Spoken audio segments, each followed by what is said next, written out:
Hello दोस्तों, नमस्कार। मैं ब्रजेश कुमार जीएस ट्यूटोरियल पे आपका स्वागत करता हूं।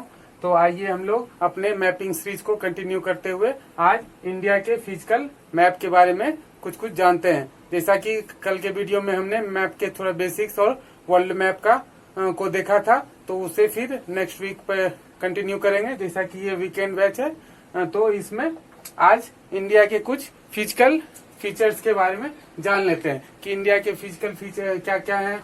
और पॉलिटिकल मैप को बाद में कंटिन्यू करेंगे, क्योंकि पॉलिटिकल मैप के बारे में जनरली लोगों को आइडिया होता ही है। तो इसे अगर आपको दिक्कत होगी पॉलिटिकल मैप को भी याद करने या समझने में, तो आप प्लीज कमेंट सेक्शन में कमेंट करें।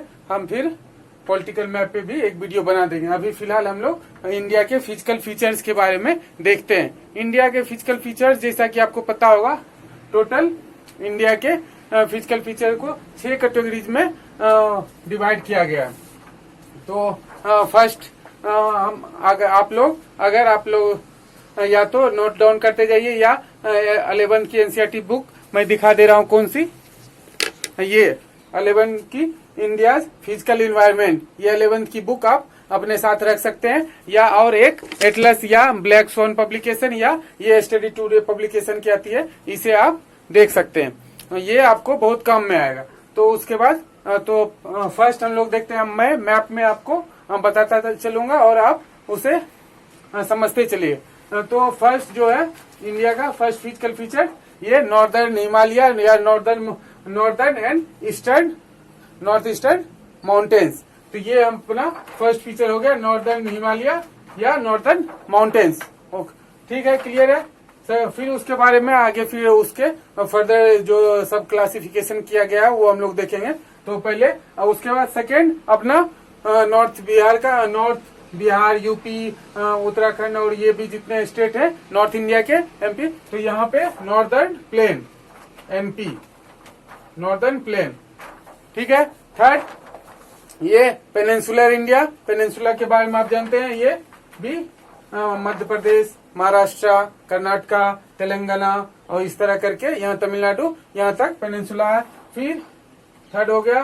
फोर्थ इंडिया का जानते हैं वर्ल्ड का लार्जेस्ट क्या है? Coastal plains, coastal India, coastal lines, coastal plain या कोस्टल प्लेन या कोस्टल इंडिया का कोस्टल लाइन वर्ल्ड में सबसे बड़ा है, मतलब approximately 7500 kilometre. Okay. Then fifth आ जाते हैं अपना डेजर्ट प्लेन। आपको पता है थार रेगिस्तान है यहाँ पे राजस्थान में, तो डेजर्ट प्लेन भी एक अलग टाइप का फीचर्स है जिसे हम देखेंगे। फिर सिक्स्थ अब क्या हो जाएगा? मेनलैंड में तो खत्म हो गया, माउंटेन्स आ गए, डेजर्ट आ गए, पेनिनसुला आ गया, उसके बाद कोस्टल प्लेन हो गए। तो मेनलैंड में तो अब कुछ बचा नहीं, लेकिन इंडिया का 2 पार्ट और है। क्या? इधर लक्षद्वीप और इधर अंडमान एंड निकोबार, इसे तो भूल नहीं सकते हैं। तो ये आइलैंड्स। तो इंडिया के ओवरऑल 6 कैटेगरी फिजिकल फीचर्स को हमने देखा, उसे रिकैप कर लेते हैं। सबसे ऊपर माउंटेन्स, फिर उसके बाद प्लेन्स, फिर इधर वेस्टर्न में डेजर्ट, फिर थोड़ा नीचे आते हैं फिर पेनिनसुलर, उसके बाद फिर दोनों साइड ये कोस्टल प्लेन, ये वेस्टर्न कोस्टल प्लेन, इस साइड ईस्टर्न कोस्टल प्लेन, और ये सबसे दोनों साइड में अरेबियन सी में यहाँ कौन सा आ जाएगा? लक्षद्वीप, और ये बे ऑफ बंगाल में अपना अंडमान एंड निकोबार। अंडमान एंड निकोबार को इंडिया के स्ट्रेटेजिक पॉइंट ऑफ व्यू से बहुत ही इम्पोर्टेंट लोकेशन माना जाता है। तो उसके बाद हम लोग अब आते हैं सबसे पहले अपने हिमालयस पे। हिमालयस के बारे में आपने बहुत से कवियों का बहुत से पोएम देखा होगा, रामधारी दिनकर और भी बहुत से कवियों ने हिमालय के बारे में दीप्ति भाल और बहुत सारे उपमाओं से हिमालय को बहुत से कवियों ने इसे बहुत से नाम दिए हैं, क्योंकि ये इंडिया के ओवरऑल सिक्योरिटी पर्सपेक्टिव से, यहाँ के वेदर या मौसम क्लाइमेट पर्सपेक्टिव से, या यहाँ के ज्योग्राफिकल पर्सपेक्टिव से, या यहाँ के कल्चरल पर्सपेक्टिव से, या हिस्टोरिकल पर्सपेक्टिव में हिमालय का ऑलमोस्ट इंडिया के सारे सेक्टर या डायमेंशन में इसका one of the important role है, जिसकी वजह से बहुत से कवियों ने या बहुत से राइटर्स या बहुत से स्ट्रेटेजिक एक्सपर्ट या जो भी ज्योग्राफिकल एक्सपर्ट हैं उन्होंने इसके बारे में डिटेल में लिखा है, बताया है, इसके बारे में बात किया है। क्योंकि आपको पता है इधर सबसे अपना हॉस्टाइल, इंडिया का नेबर बहुत ही हॉस्टाइल है, जैसे कि चाइना, इससे हमेशा खतरा रहता है। इधर पाकिस्तान और फिर उसी तरह इधर से म्यांमार और भी बाकी कंट्रीज हैं। तो इस तरह हम लोग हिमालय एक बहुत ही स्ट्रेटेजिक लोकेशन इंडिया को प्रोवाइड करवाता है। तो उसके बाद हम लोग यहाँ सबसे ऊपर में यहाँ जम्मू एंड कश्मीर हिमालय को फर्दर रीजन बेसिस पे क्लासिफाइड किया जाता है कि कश्मीर हिमालय, फिर उत्तराखंड हिमालय, हिमाचल हिमालय, यहाँ सिक्किम एंड दार्जिलिंग हिमालय, फिर अरुणाचल हिमालय, फिर ईस्टर्न हिमालय। तो इस तरह के डिफरेंट हिल्स में डिवाइड करते हैं, जो कि आप एनसीईआरटी में आराम से उसे डिटेल में देख लीजिएगा। तो हम लोग एक जो इम्पोर्टेंट अरेंजमेंट करने के लिए आता है रेंजेस को, उसके बारे में देख लेते हैं। वो बहुत ही इम्पोर्टेंट है कि सबसे ऊपर में यहाँ पर क्या है, काराकोरम रेंज, ठीक है। सबसे ऊपर में काराकोरम रेंज, उसे K2 भी कहते हैं। फिर उसके बाद जास्कर रेंज, ओके। फिर उसके बाद लद्दाख रेंज। अभी लद्दाख पता है आपको, लद्दाख एक अलग यूटी बन गया है और JNK एक अलग यूनियन टेरिटरी बन गया है। तो लद्दाख, उसके बाद पीर पंजाल, फिर उसके बाद पीर पंजाल, और उसके बाद फिर यहाँ पे अपना धौलाधार वो सब आता है। तो सबसे ऊपर हम लोग देखते हैं यहाँ काराकोरम का लोकेशन क्या है। तो काराकोरम यहाँ पे आपको सबसे ऊपर देखने को मिल जाएगा, काराकोरम। उसके बाद आपको देखने को मिल जाएगा ये पंजाल रेंज भी इस साइड है, ईस्टर्न साइड में थोड़ा सा। फिर उसके बाद जहाँ से उसके बाद फिर आपको यहाँ पे मिल जाएगा जास्कर, यहाँ बीच में पहले लद्दाख, फिर जास्कर, फिर पीर पंजाल। तो इसको नॉर्थ टू साउथ जरूर है। आपको पता है मैप में सबसे ऊपर टॉप पे होता है नॉर्थ, नीचे बॉटम में साउथ, फिर उसके बाद इस तरह देखते हैं अगर तो वेस्ट में अपना लेफ्ट हैंड साइड और राइट में ईस्टर्न साइड। तो उसके बाद फिर यहाँ पे ये रेंज देख लिए। फिर यहाँ पे सिक्किम बहुत ही इम्पोर्टेंट लोकेशन है इंडिया का, जो जिसके साथ अभी यहाँ पे भूटान के साथ इसका बॉर्डर लगता है, नेपाल के साथ बॉर्डर लगता है। यहाँ पे एक अभी आप डोकलाम इशू आपने बहुत डिटेल में न्यूज में सुना होगा। तो ये डोकलाम ये सिक्किम और भूटान के बहुत ट्राई जंक्शन और चाइना का भी वहाँ पास में, तो वो एक ट्राई जंक्शन पे है डोकलाम। बहुत ही स्ट्रेटेजिक लोकेशन है, क्योंकि इंडिया का चिकन नेक पास जो है वहां से थोड़ी ही दूर पे है ये, जो कि वेस्ट बंगाल के साथ कनेक्ट करता है। इधर फिर आ जाते हैं अरुणाचल प्रदेश, उसके बाद ये ईस्टर्न हिल पटकाईबम, फिर इधर से मणिपुर का बहुत सारा ये हिल्स, मिजो हिल्स, इस तरह इस हिल्स को देखेंगे। उसके बाद मेघालय का गारो, खासी और जंतिया हिल्स, आपको पता ही है, ये सब ईस्टर्न हिल्स का पार्ट है। तो हम लोगों ने हिमालय का ओवरऑल एक ब्रीफ समरी देखा। उसके बाद पेनिनसुलर इंडिया का देखते हैं। पेनिनसुलर इंडिया में मध्य प्रदेश, महाराष्ट्र, इसके बाद छत्तीसगढ़ और ये तेलंगाना, आंध्र प्रदेश, ये सब आता है। इसमें डिफरेंट टाइप्स के माउंटेन्स और प्लेटू हैं, जैसे कि मध्य प्रदेश में सतपुरा रेंज हो गया और मेघालय रेंज हो गया। सतपुरा रेंज या उसके ऊपर उस साइड मालवा प्लेटू है। तो ये सब क्या है, पेनिनसुलर इंडिया का पार्ट है ये ज्यादा। फिर एक चीज और यहाँ हिमालय वाले में आपको याद रखना होगा, ये फोल्ड और यंग माउंटेन्स है, कि मतलब ये बहुत ज्यादा पुराने माउंटेन्स नहीं है, फोल्ड माउंटेन्स है। यहाँ फिर एक आरावली रेंज है, ये बहुत ओल्डेस्ट माउंटेन रेंज है, मतलब इसका वन ऑफ द इसे रेसिड्यूअल माउंटेन्स भी कहते हैं, मतलब सबसे ओल्डेस्ट माउंटेन्स में। अभी हम लोग ये वीडियो रिकॉर्ड कर रहे हैं आरावली रेंज पे ही, मतलब आरावली माउंटेन्स पे ही, क्योंकि JNU उसी का पार्ट है। उसके बाद हम लोग आ जाते हैं यहाँ पेनिनसुलर इंडिया में 2-3 रेंजेस की बात की हम लोगों ने, मालवा प्लेटू, बाघेलखंड प्लेटू, फिर उसके बाद इधर एक जो विंध्या रेंज वो चला जाता है, विंध्या प्लेटू बिहार के कुमाऊं और वहां तक डिस्ट्रिक्ट तक। तो उसके बाद मालवा प्लेटू तो नर्मदा नदी, विंध्या रेंज और सतपुरा रेंज के बीचों बीच एक रिफ्ट वैली बनाती हुई पास करती है। वो MP के अमरकंटक से निकल के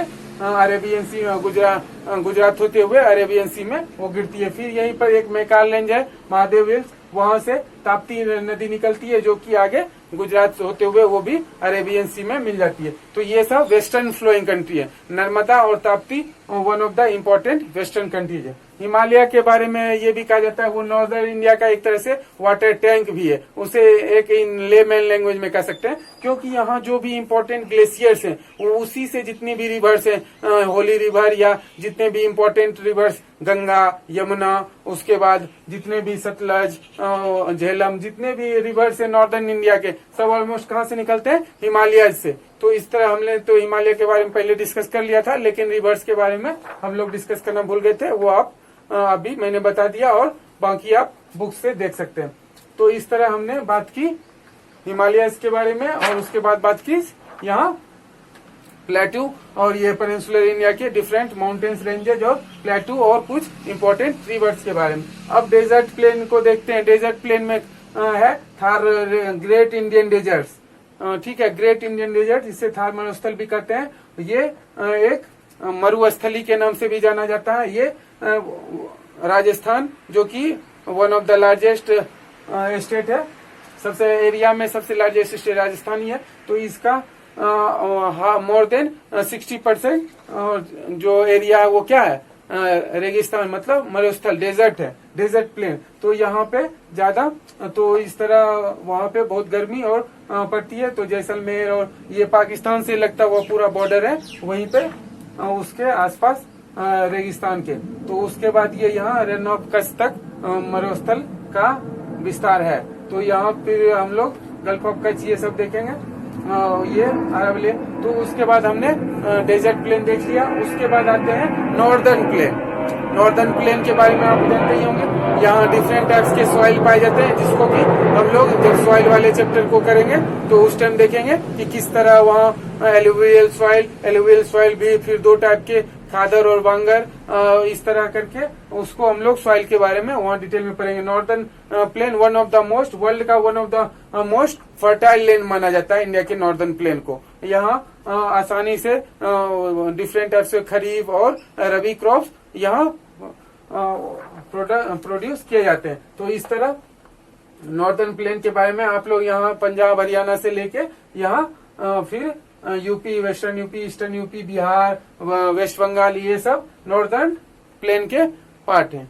तो उसके बाद हम लोग और फिर यहाँ वेस्ट बंगाल में आपको पता है वर्ल्ड का सबसे बड़ा डेल्टा वो गंगा रिवर और ब्रह्मपुत्र रिवर मिलकर फॉर्म करती है। क्या नाम होगा? आप कमेंट सेक्शन में उस डेल्टा का नाम बताइए, और किस ट्री के नाम पे उस डेल्टा का वो नाम पड़ा है वो भी प्लीज कमेंट कीजिए। तो हमने नॉर्दर्न प्लेन देख लिया। आप देखते हैं कोस्टल लैंड। तो यहाँ रन ऑफ कच्छ से लेके यहाँ गल्फ ऑफ खंबात होते हुए ये पूरा ईस्टर्न कोस्ट बनाता है, और फिर इधर ये वेस्टर्न कोस्ट बनता है, फिर ये इधर ईस्टर्न कोस्ट। फिर वेस्टर्न कोस्ट को 3 पार्ट में डिवाइड किया गया है। सबसे ऊपर क्या है? कोंकण कोस्ट, फिर उसके बीच में क्या है? मालवा कोस्ट, फिर सबसे नीचे ये कोरोमंडल कोस्ट, मालवार कोस्ट, और ऊपर 2 पार्ट में एक मालाबार कोस्ट और ऊपर कोंकण कोस्ट, फिर मालाबार कोस्ट, बीच में एक गोवा का भी थोड़ा सा पोर्शन होता है। इधर कोरोमंडल कोस्ट और नॉर्दर्न सरकार। तो ये भी ईस्टर्न कोस्ट भी 2 पार्ट में डिवाइड किया गया है ब्रॉडली, नॉर्दर्न कोस्ट और कोरोमंडल कोस्ट। ये दोनों फिर यहाँ पे मिल जाते हैं। ये कन्याकुमारी के पास कैप ऑफ कैमोरिन के नाम से, कैप ऑफ कैमोरिन, आपने इसका नाम हिस्ट्री में भी एक जगह सुना होगा। वासो डिगामा कहाँ पर आया था? कैप ऑफ कैमोरिन पे ही।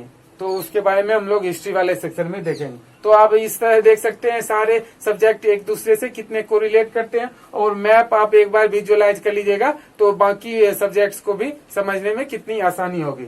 तो हम लोगों ने ये कोस्टल प्लेन्स के बारे में देख लिया। तो ये फिर हम लोग आते हैं कुछ हिल्स के बारे में, कुछ रिवर्स के बारे में बात करते हैं। यहाँ हिमालय से एक गंगोत्री ग्लेशियर से गंगा निकलती है। गंगा के फिर डिफरेंस लेफ्ट बैंक ट्रिब्यूटरी है, कुछ राइट बैंक ट्रिब्यूटरी है। तो left bank right bank tributary का रिवर के फ्लो के डायरेक्शन को हम लोग फेस करके, जो लेफ्ट साइड से रिवर ज्वाइन करेगी उस रिवर को वो लेफ्ट बैंक ट्रिब्यूटरी होगी, जो रिवर्स को वो मेन रिवर को राइट हैंड साइड से ज्वाइन करेगी वो राइट हैंड ट्रिब्यूटरी हो जाएगी। तो इंडिया ये गंगा के डिफरेंट ट्रिब्यूटरी हैं, वो हम लोग ड्रेनेज सिस्टम करेंगे तो उस टाइम उसे डिटेल में देखेंगे। तो इस तरह ये यहाँ पे आके बे ऑफ बंगाल में गिरती है, जो कि एक डेल्टा का फॉर्म करती है। उस डेल्टा के नाम को आपको कमेंट सेक्शन में कमेंट करना।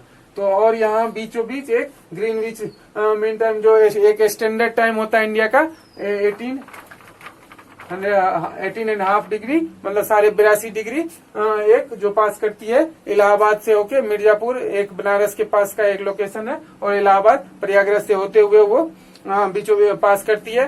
तो वो इंडिया का सबसे स्टैंडर्ड टाइम माना जाता है, वहीं से इंडिया के टाइम को मेजर किया जाता है। वहीं 82.5 डिग्री, चूंकि 0 डिग्री से 82.5 डिग्री वो आने में 5.5 घंटे का वो फासला हो जाता है, तो उसी को इंडिया इसलिए कहा जाता है इंडिया ग्रीनविच मीन टाइम से 5.5 घंटे आगे है, क्योंकि उसमें 1 मिनट में का उसका 4 मिनट होता है 1 डिग्री का, और 82.5 डिग्री को उसी को मल्टीप्लाई कीजिएगा तो वो 5.5 घंटे में कन्वर्ट हो जाते हैं। तो 7.5 डिग्री हाफ एन आवर का होता है, 15 डिग्री 1 आवर का।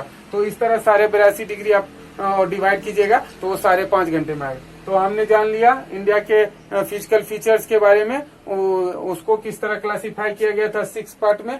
फिर उसके बाद एक एक करके थोड़ा उसका ब्रीफ में जाना, फिर इंडिया के स्टैंडर्ड टाइम के बारे में जाना, और यहाँ से एक 23.5